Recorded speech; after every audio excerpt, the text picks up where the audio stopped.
Tonight, mostly cloudy. Isolated showers before 8 p.m. Rainfall amounts less than a tenth of an inch. Lows around 50. North winds 10 to 15 miles an hour with gusts up to 25 miles an hour. Chance of rain 20%. Thursday, partly sunny. Highs in the upper 60s.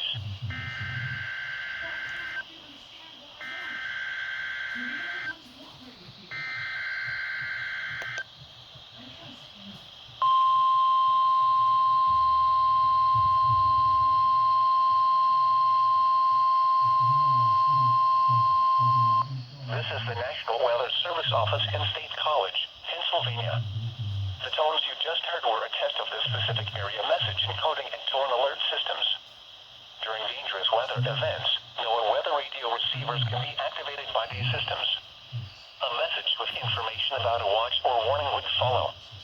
Tests of these systems are normally conducted by the National Weather Service between 11 a.m. and noon each Wednesday.